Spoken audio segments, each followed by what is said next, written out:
पिछली क्लास में हमने आप लोगों को वैद्युत रसायन के अंतर्गत बताया था मानक इलेक्ट्रोड विभव। मानक इलेक्ट्रोड विभव बताया गया था।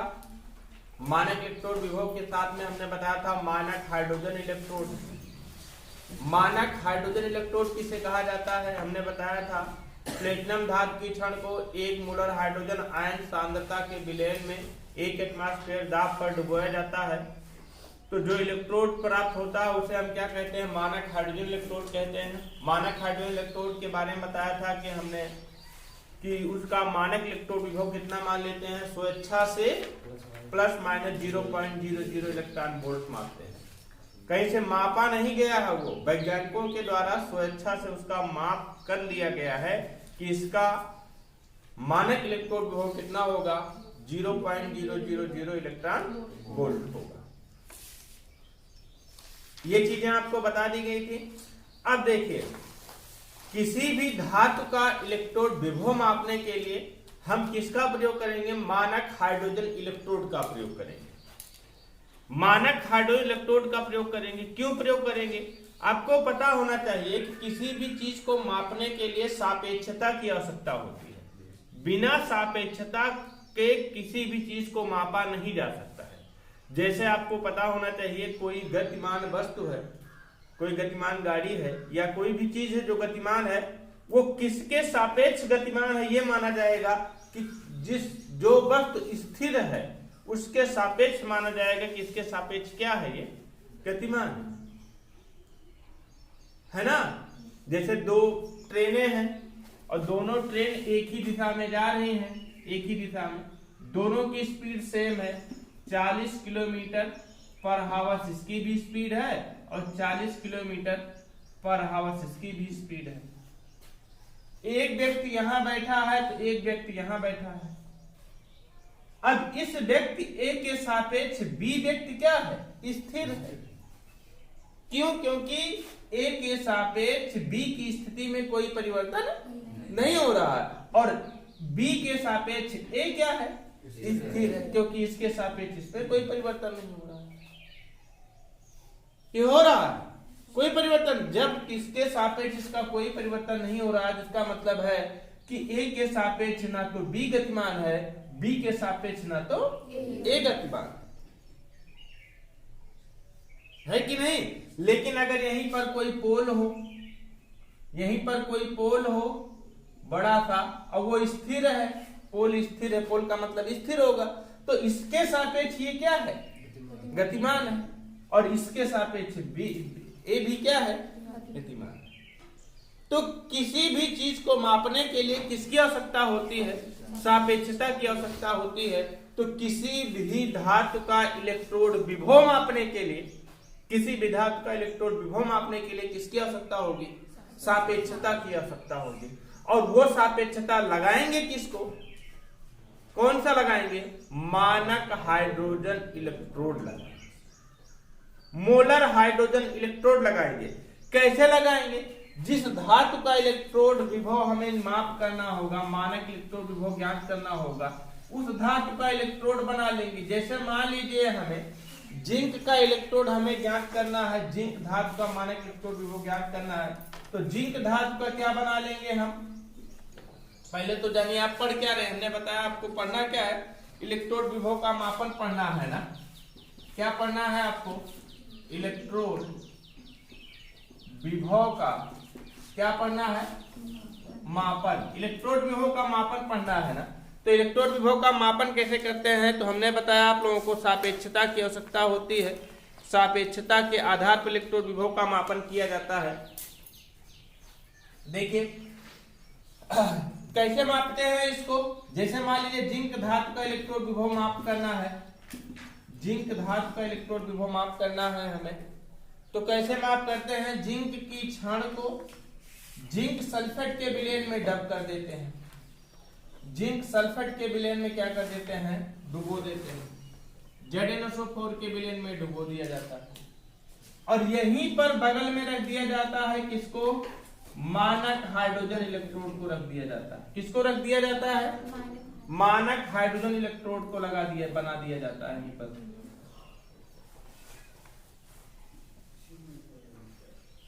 मानक हाइड्रोजन इलेक्ट्रोड के बारे में हमने आप लोगों को बताया था।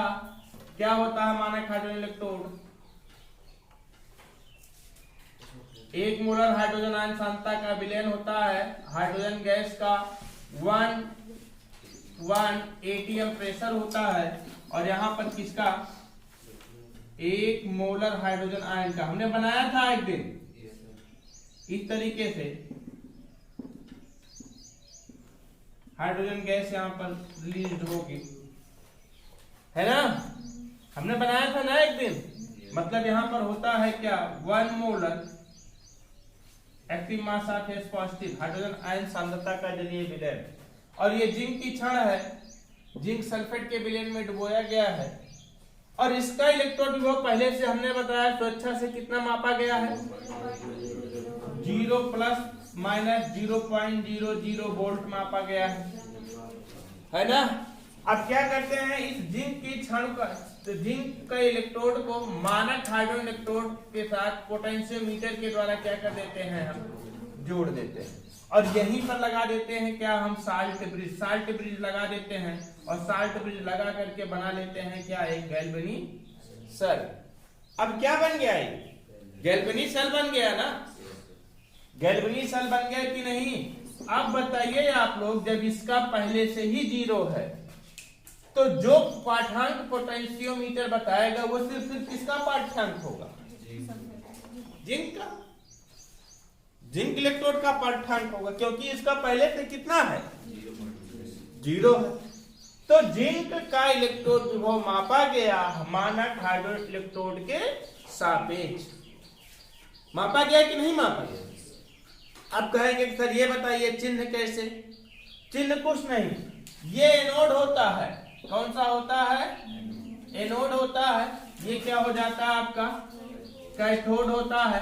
और समझिए, एनोड जब जिंक की क्षण को जिंक सल्फेट के विलयन में डुबोया जाता है और इसको मानक हाइड्रोजन इलेक्ट्रोड के सापेक्ष जोड़ा जाता है, तो इस पर नेगेटिव चार्ज होता है। एनोड पर क्या होता है? नेगेटिव चार्ज होता है, इसलिए इसका इलेक्ट्रोड वो किस चिन्ह के साथ ले लेंगे? हम नेगेटिव चिन्ह के साथ लेंगे।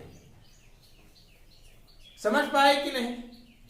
तो हमारा कहने का मतलब कुल मिलाकर के इतना है कि जिस धातु का इलेक्ट्रोड विभव का मापन करना होगा, जब हमें इलेक्ट्रोड विभव किसी भी धातु का इलेक्ट्रोड विभव निकालना होगा, तो उस धातु का इलेक्ट्रोड बनाएंगे। उस धातु का इलेक्ट्रोड बनाने के बाद उसको मानक हाइड्रोजन इलेक्ट्रोड के साथ जोड़ देंगे। किसके द्वारा? पोटेंशियोमीटर के द्वारा। और एक साल्ट ब्रिज बना लेंगे। दोनों को साल्ट ब्रिज मतलब पोटेशियम क्लोराइड के द्वारा साल्ट ब्रिज बना करके जोड़ लिया जाएगा।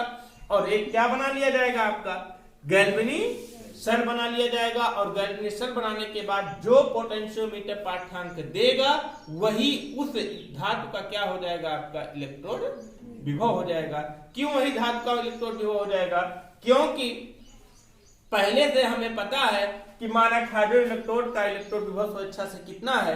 0 है। और इस समय जब इसका मान 0 है, पोटेंशियोमीटर जो पाठ्यांक बताएगा वो सिर्फ किसका होगा? आपका जिंक का, जिंक धातु का इलेक्ट्रोड विभव, या किसी जिस धातु को जोड़ा गया होगा उस धातु का क्या हो जाएगा? मानक इलेक्ट्रोड विभव या इलेक्ट्रोड विभव। समझ गए ना? समझ गए इसको अच्छे से ना? तो लिखे इलेक्ट्रोड विभव का मापन। अच्छा ये बताइए आप लोग, क्या यहां पर हम सिर्फ अकेले इलेक्ट्रोड का मापन कर सकते हैं? नहीं कर सकते हैं। मतलब किसकी आवश्यकता होगी? सापेक्षता की आवश्यकता होगी। निरपेक्ष मान, हम अकेले मान किसी भी धातु का निरपेक्ष मान हम नहीं निकाल सकते हैं। तो लिखिए, किसी भी एकल इलेक्ट्रोड का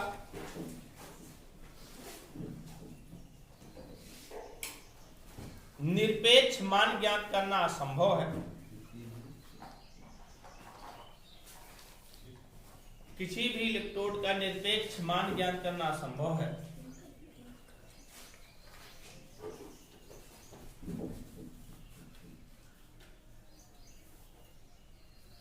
परंतु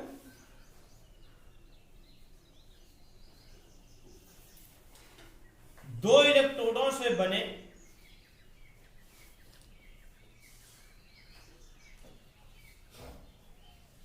गैल्वेनिक सेल का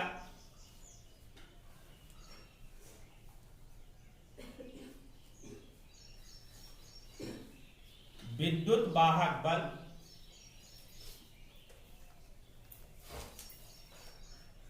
पोटेंशियोमीटर द्वारा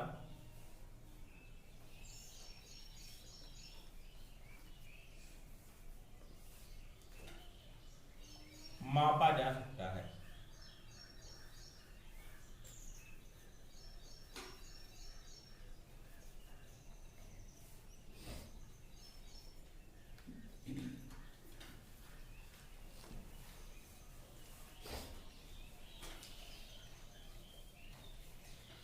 किसी गैल्वेनिक सेल का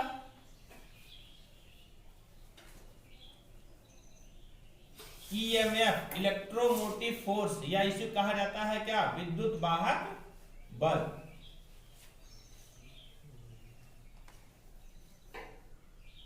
विद्युत वाहक बल उसके दो इलेक्ट्रोडों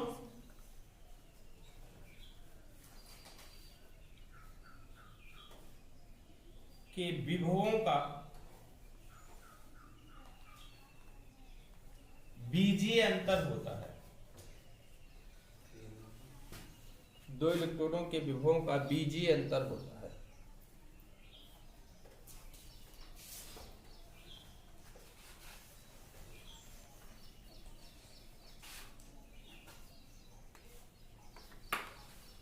अर्थात ई सेल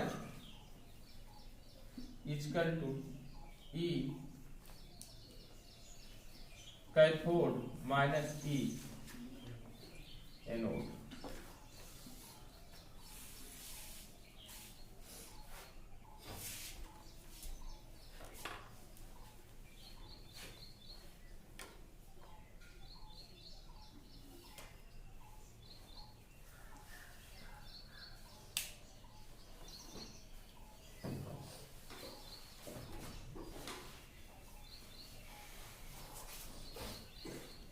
लिखिए सभी धातुओं का मानक इलेक्ट्रोड विभव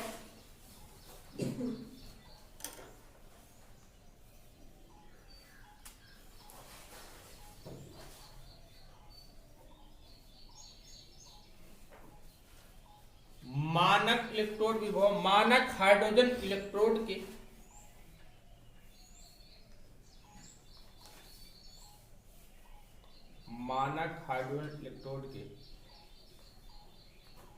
सापेक्ष मापा जाता है।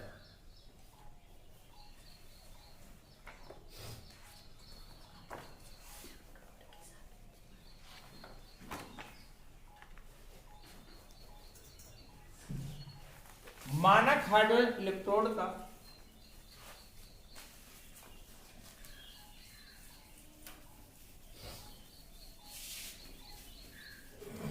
इलेक्ट्रोड विभव स्वेच्छा से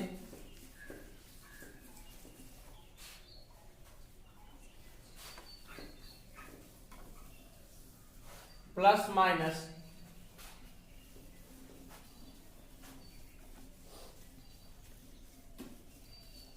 0.000 वोल्ट माना गया है।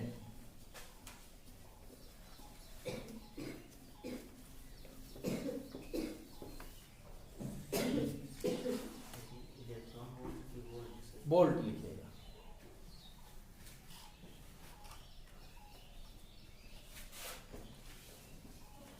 अब हेडिंग डालिए मानक इलेक्ट्रोड विभव मापने की विधि अभी हमने बताया कैसे मापा जाता है। हमने बताया अभी ना आप लोगों को कि जिस धातु का इलेक्ट्रोड विभव मापना होगा उस धातु का अर्धशेल अर्थात इलेक्ट्रोड बनाएंगे। इलेक्ट्रोड बनाने के बाद इसको जोड़ दिया जाएगा किसके साथ, मानक हाइड्रोजन इलेक्ट्रोड के साथ। मानक हाइड्रोजन इलेक्ट्रोड के साथ जोड़ दिया जाएगा।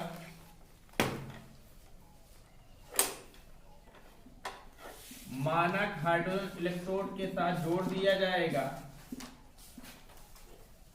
मानक हाइड्रो इलेक्ट्रोड के बारे में हमने बताया है कि मानक हाइड्रो इलेक्ट्रोड होता क्या है।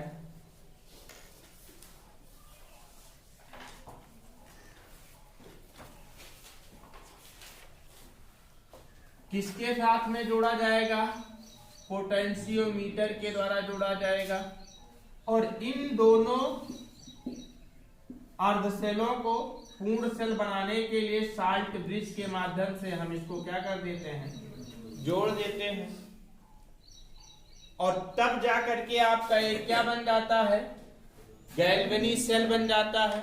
अब जब जैसे गैल्वेनी सेल का निर्माण होता है तैसे पोटेंशियोमीटर एक पाठ्यांक बताता है, और जो पाठ्यांक पोटेंशियोमीटर बताता है वही पाठ्यांक क्या हो जाता है आपका? उस धातु का मानक इलेक्ट्रोड विभव हो जाता है। जो पाठ्यांक बताता है सिर्फ वो किसका होता है? उस धातु का मानक इलेक्ट्रोड विभव होता है। क्यों ऐसा होता है? क्योंकि स्वेच्छा से मानक हाइड्रो इलेक्ट्रोड का इलेक्ट्रोड विभव कितना माना जाता है? +-0.000 वोल्ट, है ना। इसका पहले से ही 0 जब माना गया है तो जो पाठ्यांक बताता है वो सिर्फ किसका होता है? उस धातु का इलेक्ट्रोड विभव होता है, मानक इलेक्ट्रोड विभव होता है। समझ गए ना? समझ गए ना? तो लिखिए, जिस धातु का इलेक्ट्रोड विभव, जिस धातु का मानक इलेक्ट्रोड विभव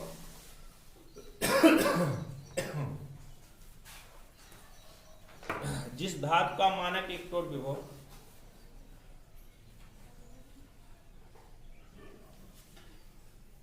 निर्धारित करना होता है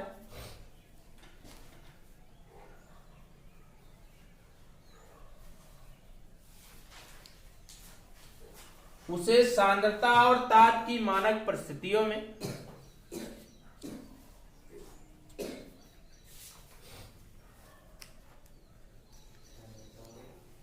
ताप की मानक परिस्थितियों में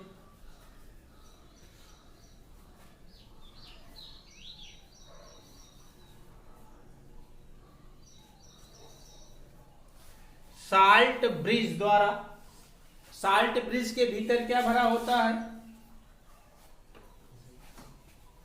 साल्ट ब्रिज के भीतर क्या भरा होता है? Potassium chloride. साल्ट ब्रिज द्वारा मानक हाइड्रोजन इलेक्ट्रोड से जोड़ देते हैं।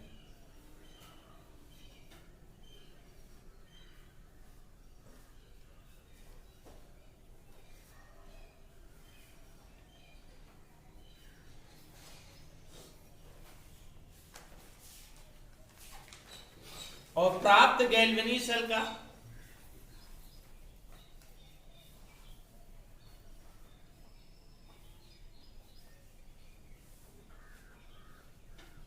EMF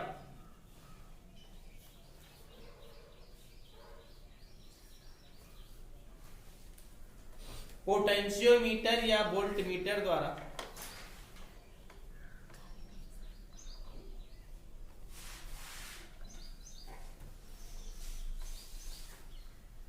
माप लेते हैं।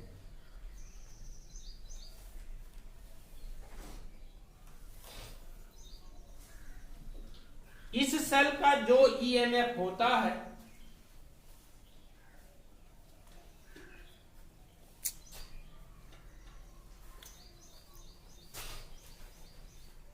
वही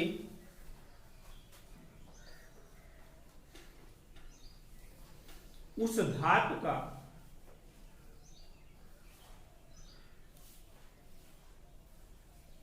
क्या होता है?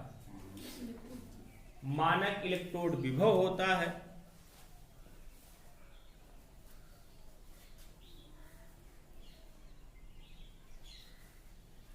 क्योंकि स्वेच्छा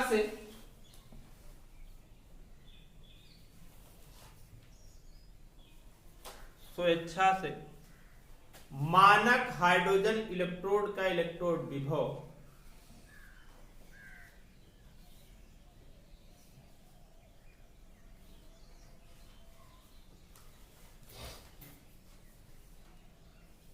मानक हाइड्रोजन इलेक्ट्रोड का इलेक्ट्रोड विभव +-0.000 वोल्ट माना गया है।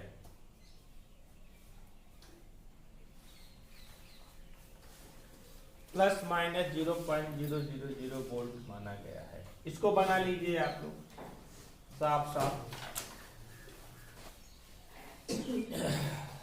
बना लिए। अब हेडिंग बनाइए चिन्ह परिपाटी।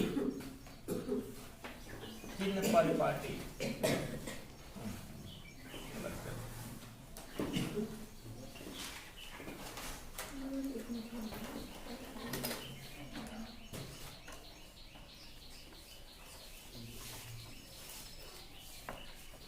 चिन्ह परिपाटी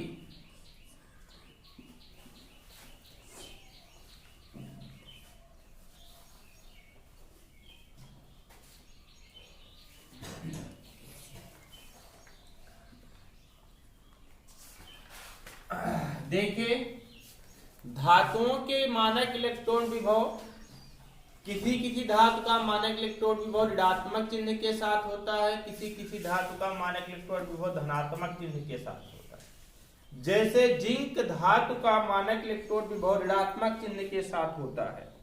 जिंक धातु का, जिंक का इलेक्ट्रॉन विभव, जिंक का E0 मानक इलेक्ट्रॉन विभव ऋणात्मक 0.76 वोल्ट होता है, ऋणात्मक चिन्ह के साथ होता है। जबकि कॉपर का E0 बोले तो मानक इलेक्ट्रोड विभव, कॉपर का E0 मानक इलेक्ट्रोड विभव धनात्मक चिन्ह के साथ होता है और ये होता क्या कितना है प्लस 0.34 वोल्ट। अब इस प्लस और माइनस चिन्ह का निर्धारण हम कैसे करते हैं, किसी धातु का प्लस और माइनस चिन्ह का निर्धारण कैसे करते हैं, उसका निर्धारण करने का हम चिन्ह परिपाटी का प्रयोग करते हैं। चिन्ह परिपाटी का प्रयोग करते हैं। हमने बताया कि जिस धातु का इलेक्ट्रॉन विभव ज्ञात करना होता है उस धातु को मानक हाइड्रोजन इलेक्ट्रोड के साथ जोड़ दिया जाता है।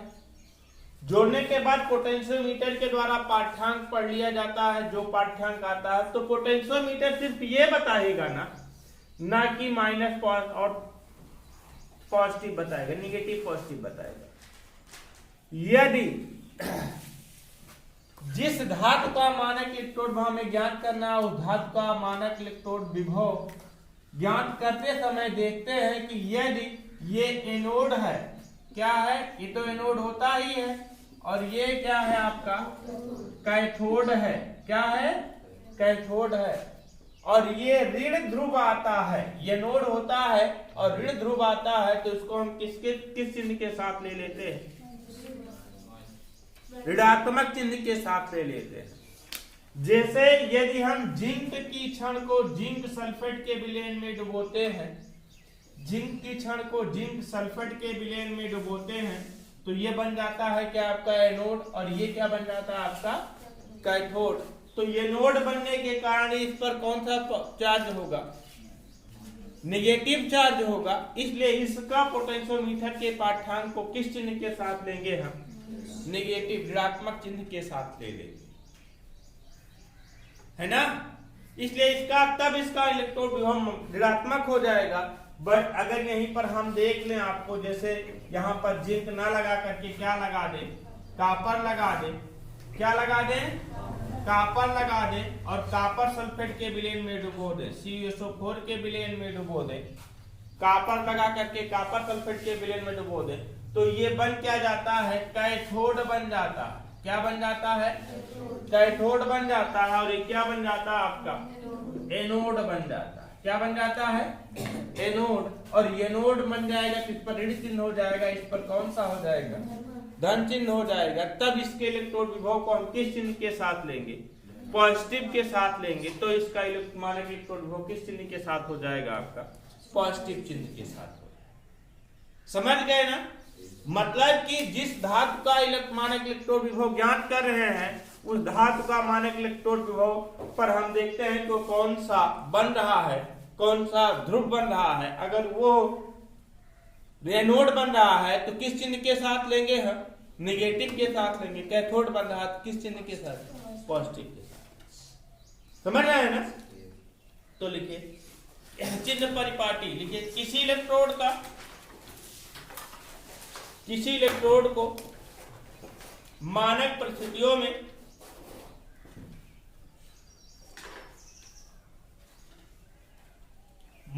हाइड्रोजन इलेक्ट्रोड के सापेक्ष जोड़ने पर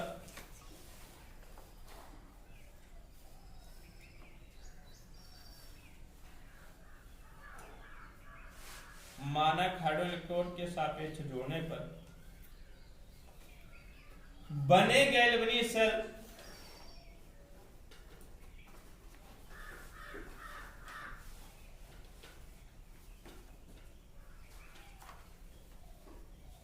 का जो ऋण ध्रुव होता है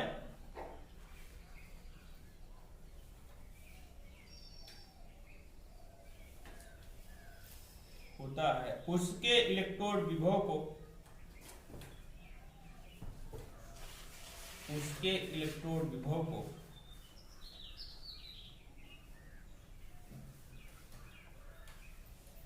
मानक हाइड्रोजन इलेक्ट्रोड के सापेक्ष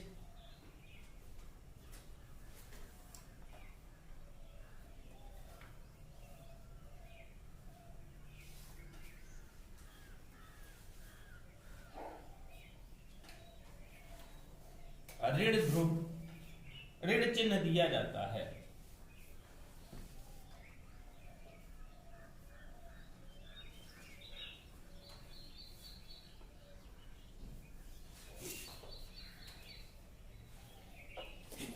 जैसे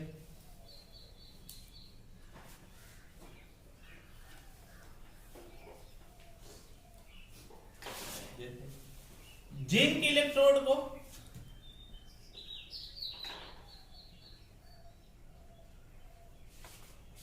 मानक हाइड्रोजन इलेक्ट्रोड के सापेक्ष जोड़ने पर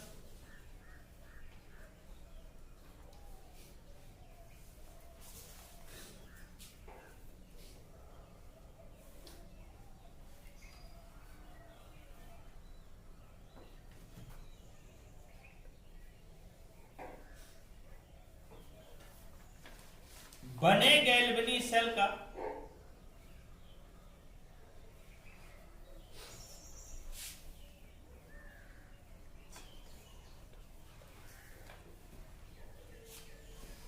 एनोड ऋण ध्रुव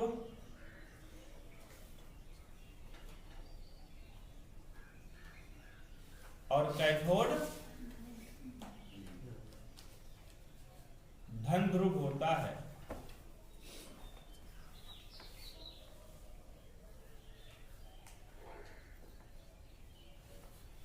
अतः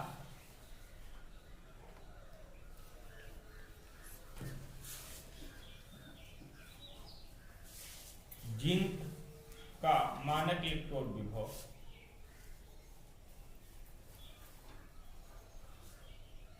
ऋणात्मक चिन्ह के साथ लिया जाता है।